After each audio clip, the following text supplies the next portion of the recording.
এই সরকারটা যেটা গঠিত হয়েছে তারেক রহমানের নেতৃত্বে, এই সরকারের যে কোনো ধরনের আপনার একটা ছোট সিদ্ধান্তকে বাস্তবায়ন তারা করতে পারে না, সেটার একটা নমুনা দেখুন। এখন সামাজিক যোগাযোগ মাধ্যমে, এমনকি বাংলাদেশের মূলধারার যে গণমাধ্যম আছে, যেটা আসলে শূন্য গণমাধ্যম বলা যায়, শূন্য গণমাধ্যম মানে হলো আসলে কোনো গণমাধ্যম নাই। আপনারা দেখেছেন প্রধানমন্ত্রী শেখ হাসিনা দিল্লিতে যে সাংবাদিক সম্মেলন করেছিলেন, সেই সাংবাদিক সম্মেলন সেটা সারা বিশ্বে 50 কোটির উপরে ভিউ হয়েছে, অর্থাৎ বিশ্বে 50 কোটি বার মানুষ এটা দেখেছে, হয়তো 40 কোটি মানুষ কেউ দ্বিতীয়বার তৃতীয়বার দেখেছে। এবং শেখ হাসিনার বক্তৃতাটা বাংলা করে আমি আমার ইউটিউবে পড়ে দিয়েছিলাম, সেখানে আজ পর্যন্ত দেখা গেল যে প্রায়, আমি সর্বশেষটা দেখিনি, অলমোস্ট সেখানে 1,25,000 মতো ভিউ, অর্থাৎ শুধু বাংলাতে আমার ইউটিউব চ্যানেল থেকে ওই বক্তৃতাটা 1,25,000 বার শোনা হয়েছে।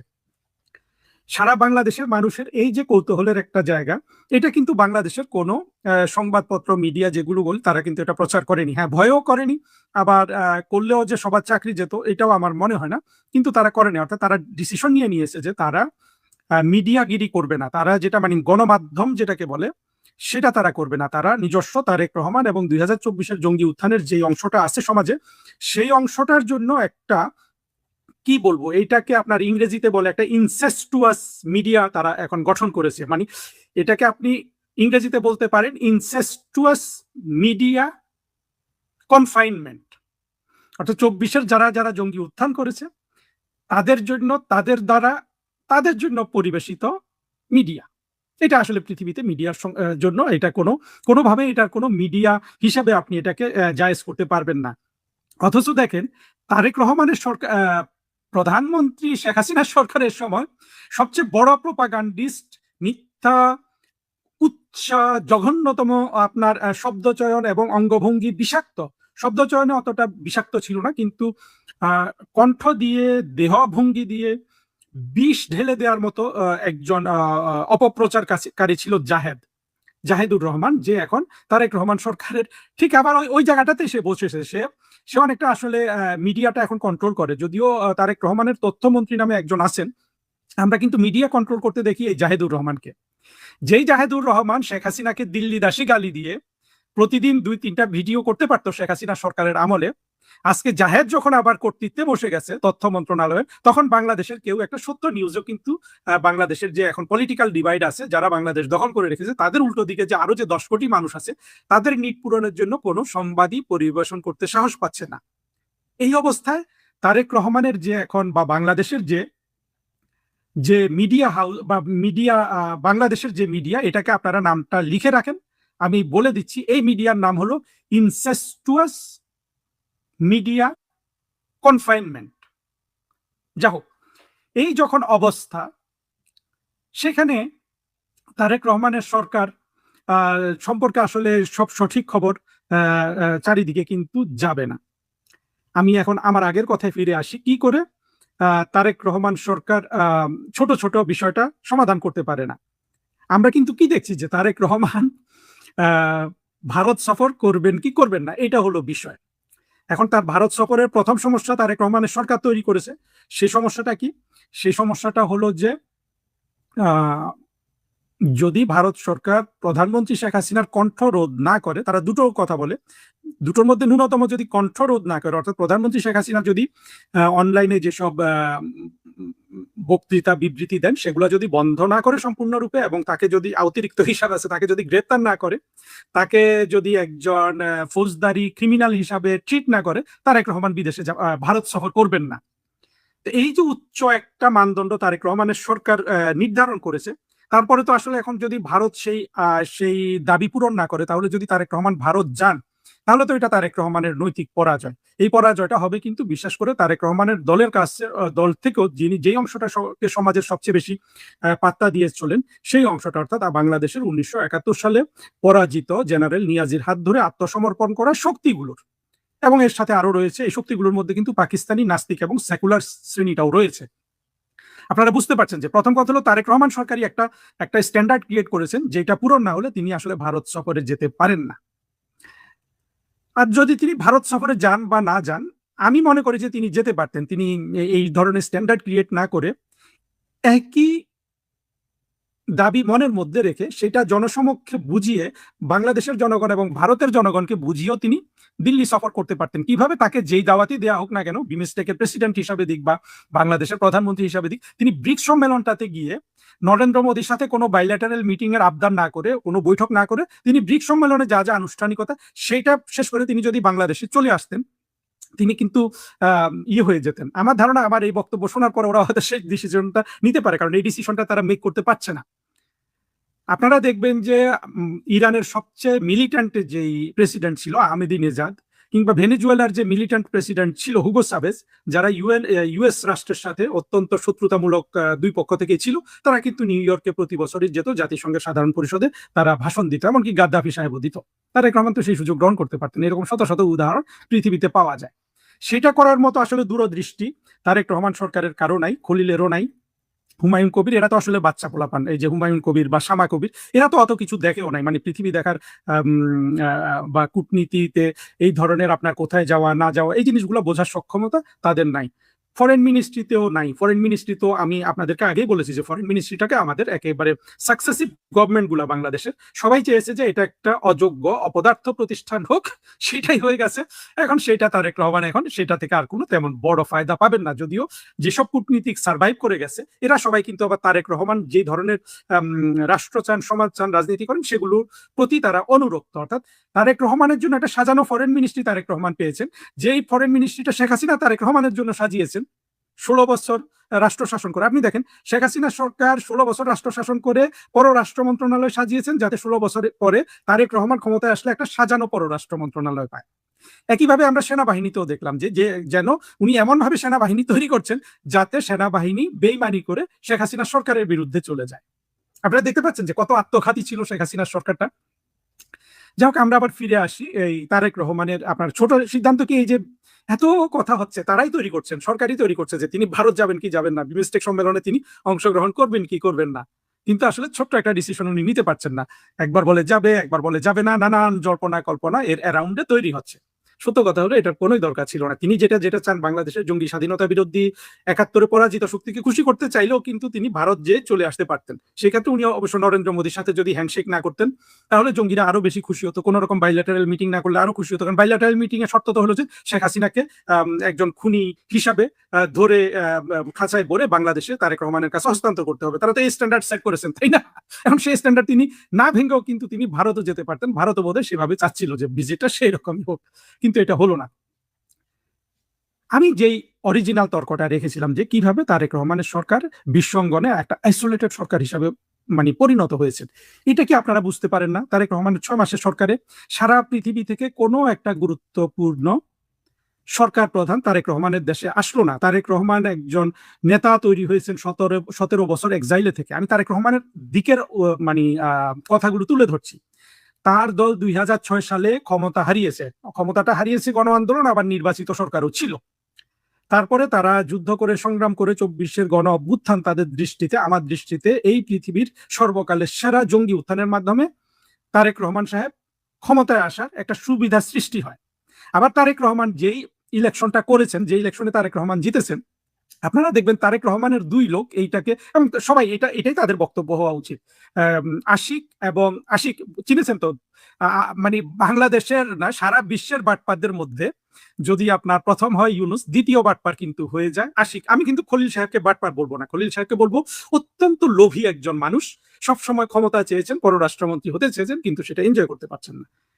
আশিক কিন্তু রয়ে গেছে। এই আশিক নির্বাচনে সে একটা জায়গায় আঙ্গুলে তার দাগ দেখাচ্ছিল যে 3 মাস পরেও তার আঙ্গুলে দাগ রয়ে গেছে এই ইলেকশন। হুমায়ুন কবিরও ইলেকশনের কথা বলে যে এই ইলেকশন তাদেরকে লেজিটিমেসি দিয়েছে। বাস্তবে হলো সেই ইলেকশনটা বাংলাদেশের 24-এর জঙ্গি কোয়ালিশনের সমর্থকদের মধ্যে ইলেকশনটা হয়েছে। যা এই যে তারা তাদের দৃষ্টিতে যে ইলেকশন, একজন ইলেকশন করে একটা তরুণ নেতা 17 বছর এক্সাইলে ছিলেন, অনেক পৃথিবীর অনেকের কিন্তু তার দিকে দৃষ্টি নিবদ্ধ করবে না, অন্তত দেখার জন্য তো 2-1 জন আসার কথা। দেখেন সারা পৃথিবী থেকে কোনো সরকার প্রধান আসলো না। এমনকি এই জায়গায় ইউনুসও ব্যাটার করেছে। ইউনুস তো দীর্ঘমেয়াদে বাংলাদেশটাকে গলাধকরণের জন্য ঢুকেছিল, সে কিন্তু এসে 2 জনকে নিয়ে এসেছিল। আপনাদের মনে আছে? ইউনুস একটা তত্ত্বাবধায়ক সরকার বা ইন্টারিম গভর্নমেন্ট, সে কিন্তু আনোয়ার ইব্রাহিমকে নিয়ে এসেছিল পার্সোনাল কানেকশনের জোরে। আনোয়ার ইব্রাহিম শুধু ইউনুসের কাছে আসেনি, তারেক রহমানকেও একটা ফুটপ্রিন্ট দিয়েছে, কারণ তারেক রহমান মালয়েশিয়া সফর করেছেন চীনে যাওয়ার জন্য। এখন এই বন্ধু, জাদু জানা বন্ধু, অর্থাৎ তারেক রহমান জাদু জানেন। এই জাদুর জন্য কি তার এই আনোয়ার ইব্রাহিম মালয়েশিয়া প্রধানমন্ত্রী বাংলাদেশে এসে কি তারেক রহমানের মান রক্ষা করবেন? ইউনুস চালাকি করে আরেক বাটপার পূর্ব তিমুরের এক বিদেশি নেতা সে তাকে নিয়ে এসেছিল। আপনারা কি খেয়াল করেছেন? রামোস হোর্তা খুব সম্ভবত ওই বেটার নাম। বাংলাদেশের সাথে যে দেশের কোনো ধরনের স্বার্থ সংশ্লিষ্ট বিষয়াদি নাই, বাংলাদেশ সেখানে 2 আনা জিনিস বিক্রি করবে না, সেই দেশ এখান থেকে 2 আনা জিনিস কিনবে না, পূর্ব তিমুরের লোক সংখ্যাও খুব কম, একেবারে ইনসিগনিফিকেন্ট একটা দেশকে নিয়ে এসে ওই বেটা আবার নোবেল পেয়েছিল ইউনুসের মতো বাটপাড়ির নোবেলগুলো এরা সবাই পায়। ইউনুসও 2টা সরকার প্রধানকে কিন্তু বাংলাদেশে নিয়ে এসেছিল প্রথম দিকেই, মানে ইউনুসের প্রথম দিকেই। তারেক রহমান এখন পর্যন্ত সেটাও কিন্তু করতে পারেনি। আমি তো বলবো তারেক রহমানের এখনই উচিত ডান্ডা নিয়ে ফরেন মিনিস্ট্রিতে ঢুকা, খলিল, তারপরে তারপরে হুমায়ুন কবির, এবং আমি মনে শামা ওবায়েদকে তো উনি অ্যাপ্রেন্টিস হিসাবে রেখেছেন, এইগুলা আবার ফরেন সেক্রেটারি টেক্রেটারি যারা আছে তাদেরকে ধমক দেওয়া, যে 6 মাস হয়ে গেল কেন বাংলাদেশে একজন সরকার প্রধান আসলো না। সরকার প্রধান তো আসবে না। সরকার প্রধানগুলো যখন এরকম আসার কথা যদি তারেক রহমান কাউকে দাওয়াতও দেয়, তখন তাদের ফরেন সেক্রেটারিরা বা পররাষ্ট্রমন্ত্রীরা কি ব্রিফিং দিবে? ব্রিফিং দিবে যে এখানে একটা জঙ্গি উত্থান হয়েছিল, তারপরে তারা ব্রিফিং দিবে যে সেখানে একটা ইলেকশন হয়েছিল, সেই ইলেকশনে বাংলাদেশের অর্ধেক সমাজ, কমপক্ষে অর্ধেক সমাজ যোগদান করেনি। তারপর কি ব্রিফিং দিবে? যে 2024 পর ক্রমাগতভাবে সেখানে জঙ্গিদের প্রাধান্য দেখা গেছে রাস্তাঘাটে সব জায়গায়। 2024 থেকে সেখানে বাংলাদেশের ইতিহাসে সবচেয়ে বেশি মানবাধিকার লঙ্ঘন দেখা গেছে। সেখানে হিন্দুদের পুড়িয়ে মারা হয়েছে, সেখানে কবর থেকে লাশ তুলে পুড়িয়ে ফেলা হয়েছে, সেখানে হাজার হাজার রাজনৈতিক কর্মীকে খুন করা হয়েছে, গৃহহারা করা হয়েছে, হ্যাঁ, লক্ষ লক্ষ মিথ্যা মামলা দায়ের করা হয়েছে। এই বিবৃতিগুলো দিবে না? মানে যদি কোনো প্রধানমন্ত্রীকে তারেক রহমান আসতে বলে, এইগুলো তো তারা ব্রিফ করবে। ব্রিফ করার পর তখন দেখা যাবে যে তাহলে আমি যে ওইখানে যাব, কি স্বার্থটা আমার কি? বলবে প্রধানমন্ত্রী আমরা গেলে ওইখানে 1 বছরে আমরা $2 বিলিয়ন করে বাণিজ্য করতে পারবো। তখন ওই প্রধানমন্ত্রী হয়তো বলবে যে ঠিক আছে, যা হয়েছে সেটা ভুলে যাও, বাণিজ্য যেহেতু করতে পারবো চলো যাই। এখন তারেক রহমান সরকারের কি এই সক্ষমতা আছে কাউকে $2 বিলিয়ন বাণিজ্য দেয়া? নাই। আমি কিন্তু চীন, ভারত, আমি যদিও মনে করি ভারতের প্রধানমন্ত্রী বাংলাদেশ সফর করবে না, চীনেরও করবে না, মার্কিন যুক্তরাষ্ট্রেরও করবে না, তাদের মন্ত্রীরা করতে পারে। আমি চীন, ভারত, মার্কিন যুক্তরাষ্ট্র, রাশিয়া, সুপার পাওয়ার গুলাকে বাদ দিয়ে এই কথা বলছি। সুপার পাওয়াররা আসে তাদের স্বার্থে, তারা কখনো আপনার মানে অন্যরকম কোনো এখানে ব্যাপার নাই। কিন্তু এর বাইরে তারেক রহমান যদি কোনো রাষ্ট্রপ্রধান, সরকার প্রধানকে যদি এই যে 6 মাসে তার দেশ ভ্রমণ করতে আসলো না, একটা ছোটখাটো দেশ থেকেও আসলো না, এইটা কিন্তু তারেক রহমানের আইসোলেশনের আপনার প্রথম প্রমাণ যে উনি অলরেডি কিন্তু একঘরে হয়ে গেছেন। আপনারা যদি 2024-এ শেখ হাসিনা সরকারের সাথে এটাকে তুলনা করেন, শেখ হাসিনা সরকারকে তো সাইবার সন্ত্রাসীরা, তারেক রহমানরা নানান ভাবে কিন্তু ওই যে ইলেকশন, আমি দামি নির্বাচন, এইভাবে সারা পৃথিবীতে কিন্তু কলঙ্কিত করেছে না? আবার শেখ হাসিনা সরকার কিন্তু ওগুলা কোনোভাবেই কিন্তু আপনার মোকাবেলা করতে পারে নাই ওই ওই ওই ওই অপপ্রচারগুলা। তারপরেও দেখেন ওই অল্প কয়েক মাসের মধ্যে, শেখ হাসিনা তো জানুয়ারিতে ক্ষমতা আসলেন 2024-এ, অল্প কয়েক মাসের মধ্যে কিন্তু সেখানে ভুটানের রাজা এসেছিলেন এবং কাতারের আমির। ভুটানের রাজা হয়তো নেবরলি রাষ্ট্র হিসাবে বন্ধুত্বের খাতিরে এসে, আপনি কাতারের আমিরের কথা চিন্তা করেন, কাতারের আমির কিন্তু বাংলাদেশ ভ্রমণ করেছিল। আপনারা বুঝতে পারছেন পার্থক্য? আর শেখ হাসিনা তো অনেকগুলা দেশে গিয়েছিল ওই সময়, উনি উনি অনেক দেশে গিয়েছিল সেই সময়। আমি থাইল্যান্ডে গিয়েছিলেন, জার্মানিতে গিয়েছিলেন, ইন্ডিয়া, চীন তো আছেই সাথে। আর উনি ওই ওনার স্পেনেও যাওয়ার কথা ছিল, কারণ স্পেনের যিনি বর্তমান প্রধানমন্ত্রী আছেন উনি কিন্তু প্রধানমন্ত্রী শেখ হাসিনাকে অত্যন্ত সম্মান করেন। পেদ্রো সানচেজ যার নাম, আমি দেখেছি কিভাবে তিনি শেখ হাসিনাকে সম্মান করেন। আমরা দেখেছিলাম না একবার যে আপনার যুক্তরাজ্যের একজন প্রধানমন্ত্রী, ওনার নামটা কি ছিল, সুনাক, তিনি কিভাবে প্রধানমন্ত্রীর সাথে একেবারে মা ছেলের মতো কথা বলেছেন। আপনারা দেখেছেন যে ফ্রান্সের প্রেসিডেন্ট কিভাবে শেখ হাসিনার সাথে কি সুন্দর কেমিস্ট্রি, দুইজন বিশ্ব নেতা, এগুলা দেখেছেন না আপনারা? এখন বাংলাদেশে তারেক রহমানের সরকার আসার পর কি এগুলা দেখছেন? আবার তারেক রহমানও কিন্তু বিশ্বের কোনো দিকে যাচ্ছেন না। হয়তো আমরা শুনছি যে উনি সৌদি আরব যাবেন, জাপান যাবেন, বাইরের দিকে যাওয়া খুবই সহজ। যতক্ষণ তারেক রহমানকে কোনো সরকার প্রধান ভিজিট না করছে, ততক্ষণ আপনার কিন্তু এই জিনিসটা ধরে রাখতে হবে যে তারেক রহমানের সরকার, তিনি যে 2024-এ বাংলাদেশে যে জঙ্গি উত্থান হয়ে গেছে সেই স্মৃতি চিহ্নটা বয়ে বেড়াচ্ছে, এটারই কিন্তু মূল কারণ হলো যে তারেক রহমানের সরকার প্রধান হয়ে রাষ্ট্রে বসার পর সেই দেশে কোনো বিদেশি গুরুত্বপূর্ণ মেহমান কিন্তু সেই দেশ সফর করছে না। সবচেয়ে গুরুত্বপূর্ণ মেহমান তারেক রহমান ভিজিট করার মধ্যে আমরা দেখেছি যে এসছে সার্জিও গর, যিনি ভারতে নিযুক্ত মার্কিন রাষ্ট্রদূত, এবং মার্কিন রাষ্ট্রদূতের প্রেসিডেন্টের মধ্য এবং দক্ষিণ এশিয়া বিষয়ক বিশেষ দূত, বলতে পারেন যে একজন মন্ত্রী বা এটা কিছু। কিন্তু সার্জিও গোরের ঢাকা সফরটা কি খলিল সাহেবের জন্য সুখকর হয়েছে? যদি সুখকর হতো, খলিল সাহেবের বডি ল্যাঙ্গুয়েজ দেখতেন সাংবাদিকদের সাথে একরকম। সুখকর না হওয়াতে আপনারা দেখেছেন যে এক উন্মত্ত খলিল, মানে কি পানিশমেন্টটা সে পাচ্ছে। আমার তো মনে হয় খলিল সাহেব তো এখন নিউ ইয়র্কে চলে যাবেন, ওইটা তো খুবই আরামের জায়গা। ওখানে বসে বসে বলবেন যে এখন বক্তব্য রাখবেন অমুক দেশের মান্যবর প্রেসিডেন্ট, এটা বলে খালাস। এখানে আর কোনো কাম নাই, যা যা সেক্রেটারিয়াল কাজ আছে ওগুলো অন্যরা করে দিবেন। একটা নির্ভর চাকরি। আমার ধারণা খলিলের যদি এই চাকরিটা 5 বছরের হতো, খলিল কিন্তু আর ফিরে আসতো না। কিন্তু চাকরিটা যেহেতু 1 বছরের, খলিল হয়তো ফিরে আসবে। আর তারেক রহমান সরকার কিন্তু এই যে ইয়েতে গিয়েও কিন্তু তার এই আইসোলেশন গুছাতে পারতেন, এখনো যেতে পারেন। আমার এই বক্তব্য শোনার পরে যদি ওনার মন্ত্রীরা অ্যাকর্ডিংলি সাজেশন দেয়, সেটা হয়তো উনি যাবেন এই যে ব্রিক্সের ওইখানে, তো অনেকের সাথে দেখা করার সুযোগ আছে। কিন্তু এই ধরনের জায়গায় তারেক রহমান গেলে কি আপনি সেই ধরনের পার্সোনালিটি কি তার আছে, সেই ফ্লেয়ার কি আছে, যেটা আমরা শেখ হাসিনার ক্ষেত্রে দেখতাম। শেখ হাসিনা যদি এই ধরনের কোনো মঞ্চে যেতেন, তার এত যোগ্যতা ছিল যে অন্যরা এসে তার সাথে কথা বলতে, এবং তিনিও কিন্তু অন্যদের অ্যাপ্রোচ করতে পারতেন, সে সাহস ছিল। কিন্তু তারেক রহমানের কাছ থেকে কি বিএনপি বা বাংলাদেশ সরকার বা বাংলাদেশ সেটা আশা করতে পারে? উনি তো আমার মতো, একেবারে আমার মতো তারেক রহমান, অর্থাৎ খুব শাই, একেবারে লাজুক থাকেন উনি এই ধরনের জায়গায়। যেটা আসলে ওই ধরনের মানে বড় কোনো অর্জন ওনার না থাকলে কেউ কিন্তু ওনার সাথে কথা বলবে না। তখন খলিল সাহেবকে আর ও তো একটু শেমলেস আছে, ওই যে কি বলে হুমায়ুন, ওরা হয়তো কাউকে হাতে পায়ে ধরে এই যে আমাদের প্রধানমন্ত্রী একটু কথা বলো কথা বলো, তবুও একটু কথা বলা হতো। ওই জায়গায় উনি হয়তো একটু ওনার চেহারা দেখাতে পারতেন, যেটা ওনার জন্য ভালো হতো। অর্থাৎ ওনাকে যারা বাংলাদেশের প্রধানমন্ত্রী হিসাবে দেখতে চায় দীর্ঘকাল, বিশেষ করে জঙ্গি শ্রেণীটা, তাদের কাছে উনি কিন্তু একটা দেখাতে পারতেন যে আমি ব্রাজিলের প্রেসিডেন্টের সাথে হাত মিলিয়েছি, আমি পুটিন সাহেবের সাথে হাত মিলিয়েছি। এগুলো করলে একটা হতো না? এখন এটা করার জন্য উনি ব্রিক্স সম্মেলনে গিয়ে কিন্তু এটা করতে পারতেন। কিন্তু সেই ব্যাপারে দেখা যাক, বুদ্ধি দিয়ে দিলাম, কোটি টাকার না, এটা কোটি মানে $10 বিলিয়ন একটা পরামর্শ তারেক রহমান সাহেবকে দিলাম। এখন তিনি সেই পরামর্শ রাখেন কিনা, এবং সেখানে গেলে অবশ্যই খলিল সাহেব এবং হুমায়ুন কবিরকে খুবই তৎপর থাকতে হবে, যাতে তারেক রহমান অন্তত বিভিন্ন জনের সাথে ছবি তুলতে পারেন, যেটা 24-এর জঙ্গিদের ভালো লাগবে দেখতে। দুঃখিত বন্ধুরা, আজকে যা বলতে চেয়েছিলাম কথা বলতে পেরেছি মনে হয়। আপনারা বুঝতে পারছেন যে আসলে তারেক রহমানের সরকার ইতিমধ্যে আইসোলেটেড হয়ে আছেন। আর হ্যাঁ, এই যে এই যিনি বিদ্যুতের কমেন্টটা করেছেন, ওনাকে অত্যন্ত ধন্যবাদ, খায়রুল ইসলাম। ওই জায়গাটাই আসলে কথাটা আমার বলার দরকার ছিল, আমি ভুলে গিয়েছিলাম। এই যে দেখেন, তারেক রহমানরা যে ধরনের রাষ্ট্র চালাতে চায়, যে একটা মনোলিথিক রাষ্ট্র, ধর্মীয় জঙ্গিবাদীদের খুশি করে চালানো একটা রাষ্ট্র, সেইভাবে পররাষ্ট্রনীতি সাজানো, এই সব জায়গায় কি আসলে সাফার করে জানেন? এই সব জায়গায় সাফার করে মূলত দেশটা।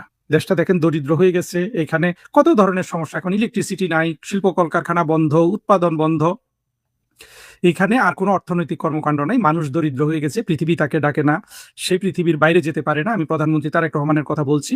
এবং সাথে সাথে যেটা হচ্ছে, এই দেশে তো কোনো বিদেশি বিনিয়োগ আসবে না। আমি একটা বেঞ্চমার্ক দিয়েছি, যতদিন জঙ্গি ফুয়াদ ঢাকা শহরে সিনা উঁচু করে ঘুরে বেড়াবে, ততদিন বাংলাদেশে কোনো বিদেশি বিনিয়োগ আসবে না। আমি কিন্তু অন্য কিছু বলিনি, সবার জন্য, বাংলাদেশের 20 কোটি মানুষের বোঝার জন্য একটা বেঞ্চমার্ক দিয়েছি। যতদিন জঙ্গি ফুয়াদ আর জঙ্গি শাহরিয়ার ঢাকা শহরে সিনা উঁচু করে ঘুরে বেড়াবে, ততদিন বাংলাদেশে কোনো বিদেশি বিনিয়োগ আসবে না। আমার সাথে তর্ক করলে করতে পারেন, আসে কিনা দেখেন। ততদিন আশিক তার বেতন তুলে যাবে, বিদেশে এসে অফিস খুলবে, এমনিতে তো দরিদ্র বাংলাদেশের আরো দরিদ্র করে এরা ছেড়ে দিবে। বন্ধুরা, এই ছিল আমার বক্তব্য। এখন দেখি আপনাদের দুই একটা কমেন্ট পড়ে এই লাইভটা শেষ করে দিব। আপনারা যারা সাথে থাকেন তাদের প্রতি আমার অনেক ভালোবাসা। আপনারা থাকেন, আমাদের উদ্দেশ্য কিন্তু অত্যন্ত ক্লিয়ার। আমরা বাংলাদেশটাকে, এই যে একটা ঘৃণার বাংলাদেশ তারেক রহমানরা সৃষ্টি করেছেন, সেই ঘৃণার বাংলাদেশ থেকে আমরা কিন্তু প্রীতির ভালো বাংলাদেশ তৈরি করতে চাই। যে সাম্প্রদায়িক ঘৃণা তারা তৈরি করেছেন, সেখান থেকে আমরা অসাম্প্রদায়িক বাংলাদেশ তৈরি করতে চাই। মুক্তিযুদ্ধ বিরোধীদের পরাজিত করে আমরা মুক্তিযুদ্ধের বাংলাদেশ গঠন করতে চাই, যার নেতৃত্ব দিবেন বিশ্বনন্দিত রাষ্ট্রনায়ক, বিশ্বের মধ্যে সবচেয়ে সবচেয়ে দক্ষ রাষ্ট্রনায়ক। আপনি তার দক্ষতাকে, প্রেসিডেন্ট ট্রাম্পের তো কোনো দক্ষতা নেই আমরা দেখতে পাচ্ছি, বা বিশ্বের আরো যা এরকম দক্ষ রাষ্ট্রনায়ক ছিলেন আরেকজন, শেখ হাসিনারই গুণমুগ্ধ অ্যাঞ্জেলা মেরকেল। দেখেন, তিনিও কিন্তু একজন নারী। সেই রকম একটা দক্ষ রাষ্ট্রনায়ক শেখ হাসিনার হাতে রাষ্ট্র হস্তান্তর করা পর্যন্ত আমার এই লাইভগুলো চলবে। আমি দিনে 2 থেকে 3 বার, হিসাব করেছি, দিনে 3 বার আমি আপনাদের সামনে বক্তব্য রাখবো। বক্তব্যের কন্টেন্ট গুলাও আমি ওইভাবেই চুজ করি, যেটা আসলে শেখ হাসিনার হাতকে শক্তিশালী করে। আমার অনুষ্ঠানের নামও শেখ হাসিনার জন্য।